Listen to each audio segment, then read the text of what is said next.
Okay, next. Situation. Frame ACGE is on hinge supports at A and E to resist the cable pull, which is equal to 18 kilonewtons. So 18 daw to.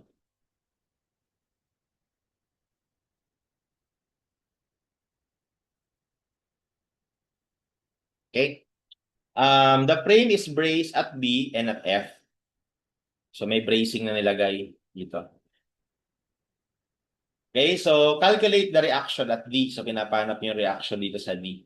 So now, it looks complicated kasi ano siya para siyang 3D siya. Pero kung isipin mo, we can simplify this into a two-dimensional system. Dahil symmetrical naman itong frame na to sa frame na to at parehas naman sila ng force na dinadala. Kaya pwedeng isang side na lang yung i-analyze natin, no? To simplify things. So, bali, ito na lang, analyze natin. So, let me just draw that, yung free body diagram niyan. Okay, so ang ko-consider ko is si frame AC na lang, AC. So, bali, kapag tinignan natin siya, ganito yan. Tapos sabi niya, yung A daw, hinge, no? Hinge support at A. So, bali, hinge support to.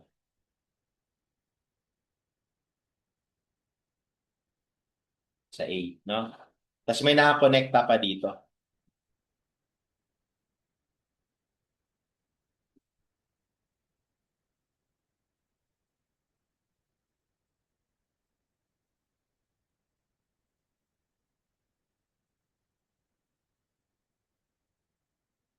Yan. Ayan, so ganyan. So, ito yung B, ito yung D, so ito yung A. Tapos meron ditong tension. Tapos yung mga sukat,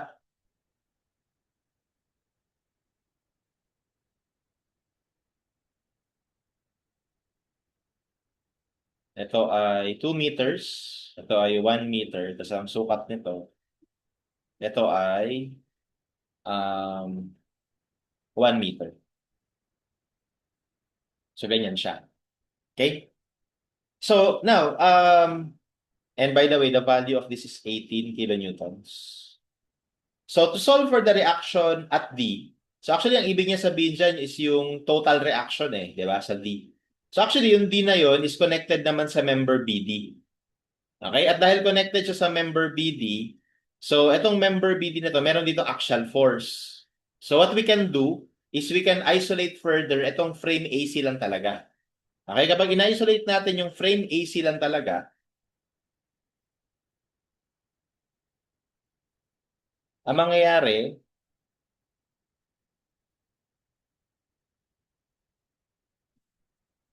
bali ganito.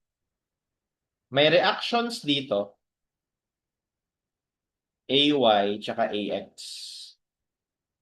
Tapos may reaction dito.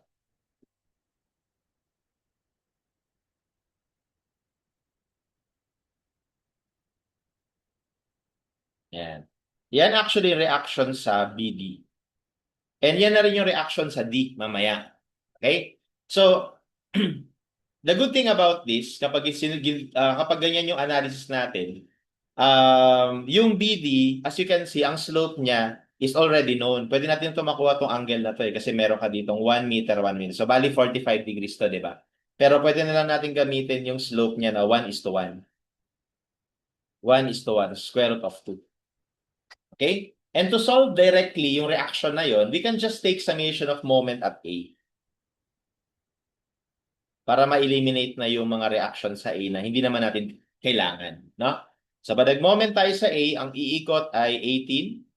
Ang moment arm ng 18 ay 3. Ang rotation ng 18 about A ay clockwise. Tapos, yung RBD, hahatiin natin sa dalawang components. No? Yung isang component dito dadaan, horizontal. Yung isang component vertical. Yung vertical component, hindi mo kailangan intindihin kasi ano naman, dadaan naman siya dun sa point A. So, yung horizontal na lang. Ang horizontal nun ay RBD times 1 over square root of 2. Ang moment arm nun ay 1. Okay? At ang rotation niya ay counterclockwise. And this is all equal to 0. And from here, we can easily solve for the reaction on BD.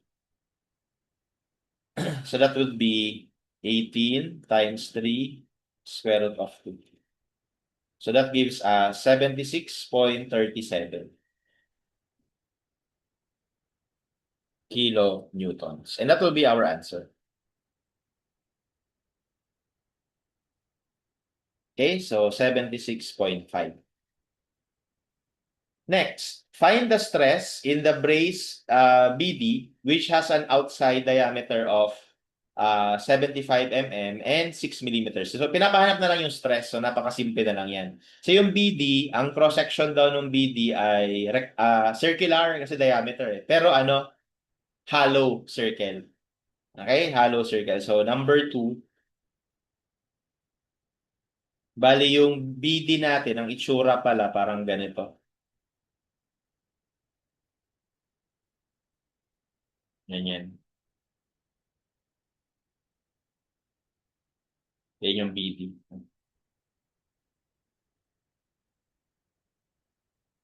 Okay, so alam naman natin na merong force dyan na RBD na 76.30. So bali, parang may ganun.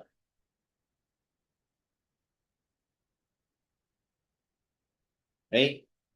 So yung area na sasalo dyan, itong area na to. Area na. Okay? So ano bang area ng hollow circle? So kapag ka, dalawa yan eh. Kapag ka ano, ganito yan, di ba? Yan siya, no? So yung area nito,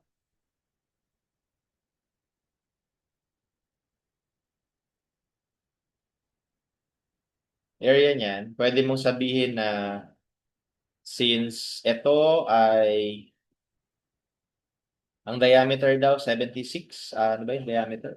75 mm. Tapos yung thickness eh. Sabi 6. So magkabilaan.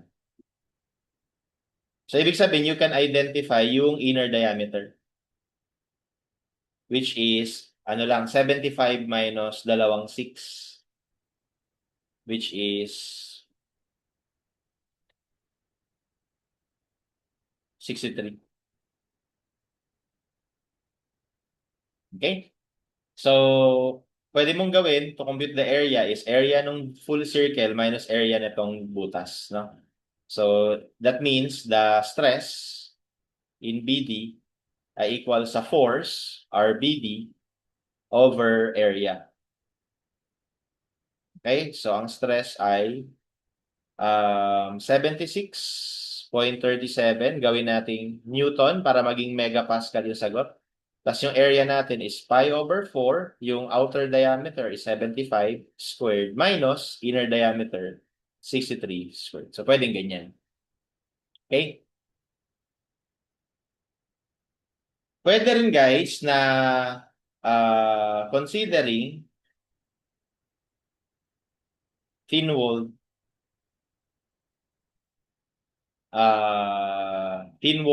cross-section,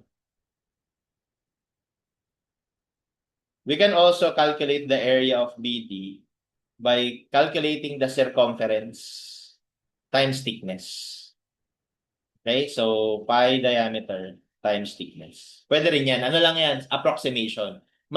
Kumbaga, acceptable itong approximation na to basta consider mo na thin-walled. Kailan ba thin-walled? Kapag masyado manipis yung thickness compared sa diameter. Okay? Ito, syempre, pag ginawa mo to, may konting discrepancy. Pero ito, approximation lang to. Ito yung exact. Exacto. Ito, approximation. But both are valid for this problem kasi yung thickness natin relatively maliit compared dun sa overall diameter. Okay? So, tingnan natin pinagkaiba. Bali, ano munang value nitong exact? So, 76.37,000 over pi over 4 times 75 squared minus 63 squared. Ayan. So, 58.72. 58.72 megapascals. So that is already correct. Tama na yan. Pero gusto ko lang sabihin na valid din naman to. 76.37,000 over pi diameter. So outer diameter yan times thickness. 6. Hindi na natin pinagkaiba. Experiment lang tayo. Pi times diameter times thickness. 6. So as you can see, may discrepancy. 54.02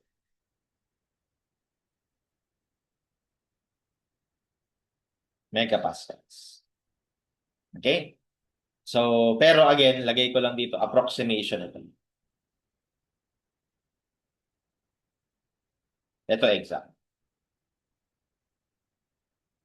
Okay, so mas nagiging accurate ito kapag yung diameter to thickness, comparison ng diameter to thickness is kapag sobrang laki ng diameter compared sa thickness. Mas nagiging accurate ito, ganitong approximation. Okay, dito kasi 75 lang pero pag pumalo to ng mga 100, tapos yung thickness mo 6 lang, halos same lang yung magiging sagot dito. Okay? So for that, our answer is letter B. Lastly, if brace BD consists of two flat bars bolted to the post AC at B using 20 millimeter bolt, what is the average shear stress in the bolt?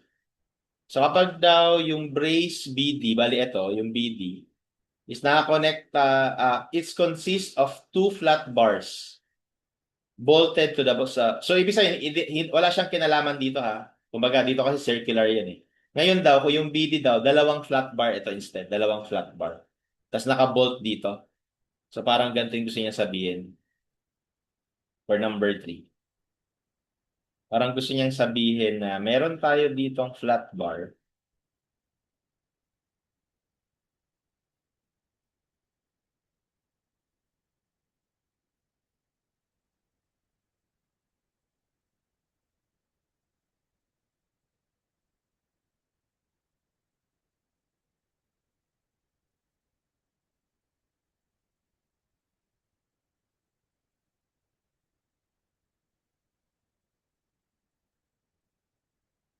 Parang nakaganyan. Tapos meron tayo ditong, nandito yung post.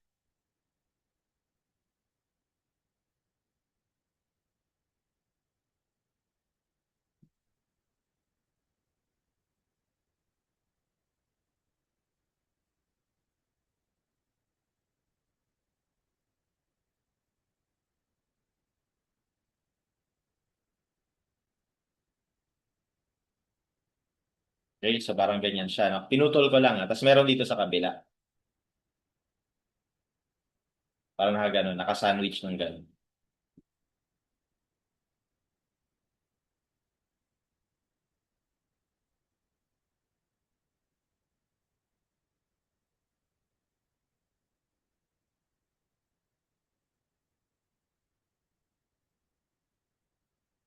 Ganyan. Okay, tapos nakakonekta sila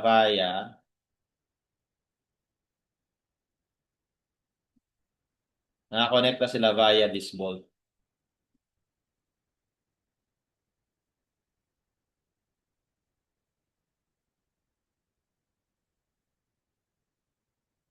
Bolt na yan. Guys, ito yung member AC.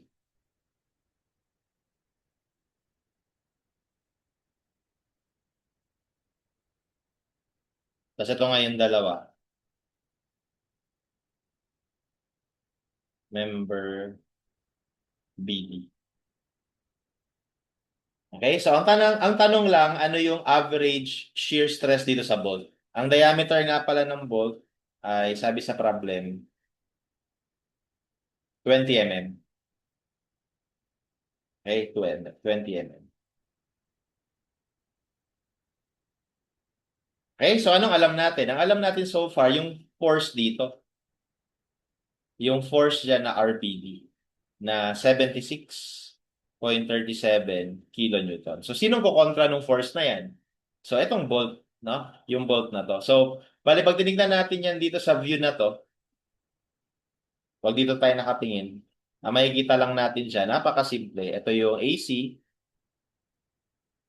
Yan yung AC. Tapos ito yung dalawang flat. Ito yung member BD, no? Lagyan ko ng kulay, ah. Ito yung member BD. Ito yan. Tapos, ito naman yung AC. Ito yan. Okay, tapos, ito yung bolt.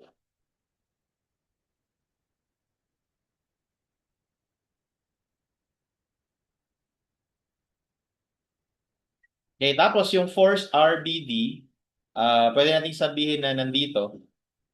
Yan. Okay? So, ibig sabihin, pwede natin sabihin na kada isa dito, hati sila.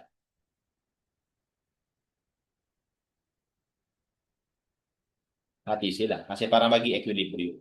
So again, this is another example na double shear kapag ka itong middle part yung inanalyze natin. Kapag yung outer part yung inanalyze natin, single shear. Okay? Pero half lang yung force. Okay? So ibig sabihin, ang stress dito sa bolt natin, okay, would be shear stress sa bolt ay equal sa force. So gamitin ko na lang yung middle part, ha. So I'll use this as my so I'll just use this, yung gitna. Yan. Okay, so we have force is RBD over area ng bolt pi over 4 times diameter ng bolt pero squared pero times 2 kasi double shear na sa gitna, di ba? So therefore, this is 76.37. Gawin natin yung Newton over dalawa, double shear, pi over 4 times 20 squared. So therefore, the shear stress in the bolt would be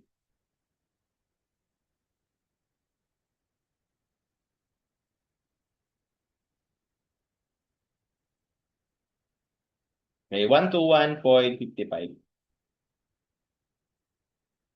megapascals.